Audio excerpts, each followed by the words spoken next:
Peluang usaha budidaya lele kini terbuka lebar, berkat tingginya permintaan di pasaran dan potensi besar yang mengikutinya.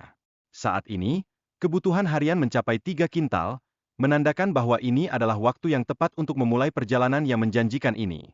Ketika memilih kolam bundar dengan sistem air mengalir, petani mendapati cara yang lebih praktis dan efisien dalam melakukan budidaya lele.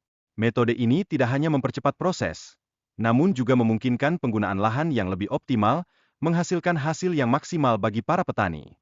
Namun, kita tidak boleh melupakan bahwa kualitas daging lele sangat dipengaruhi oleh pakan yang diberikan, bukan hanya oleh sistem kolam. Oleh karenanya, konsultasi dengan petani senior mengenai pemilihan pakan berkualitas sangatlah penting untuk mencapai hasil yang diinginkan. Pakan lele memerlukan kandungan protein yang tinggi, yakni antara 30 hingga 34%. Oleh sebab itu, para petani harus cermat dalam membaca label pakan untuk memastikan bahwa mereka memberikan nutrisi terbaik bagi lele yang mereka budidayakan.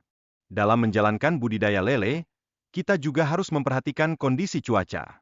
Musim penghujan dan kemarau dapat membawa tantangan tersendiri, seperti munculnya penyakit.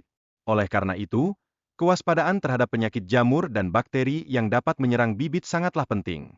Kualitas air adalah faktor krusial dalam budidaya lele. Air yang bersih dan bebas dari kontaminasi bakteri akan sangat mendukung pertumbuhan lele. Memastikan air yang digunakan berkualitas baik adalah langkah awal yang tidak boleh kita abaikan. Setelah kolam bersih dan diisi dengan air, penting untuk membiarkan air tersebut mengendap selama 3 hari. Proses ini membantu menghilangkan kotoran yang mungkin terperangkap dalam irigasi, memastikan lingkungan yang sehat bagi lele kita.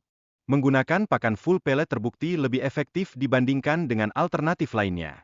Hal ini dikarenakan pakan alternatif seringkali menyebabkan bau tidak sedap dan lebih sulit untuk dikelola, sehingga memilih yang tepat menjadi keputusan yang sangat penting.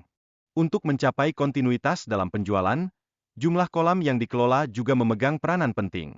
Semakin banyak kolam yang kita miliki, semakin sering kita dapat melakukan panen, yang secara langsung meningkatkan permintaan dari pembeli. Keberhasilan dalam budidaya lele sangat bergantung pada harga pakan dan bibit yang kita pilih. Perhitungan yang cermat dan tepat akan membantu petani memahami seluk-beluk keuntungan dari usaha yang dijalani dan memaksimalkan potensi yang ada. Dari pengalaman pribadi, saya menemukan bahwa meskipun memiliki latar belakang pendidikan yang baik, keberhasilan di bidang budidaya lele dapat diraih melalui kerja keras dan dedikasi.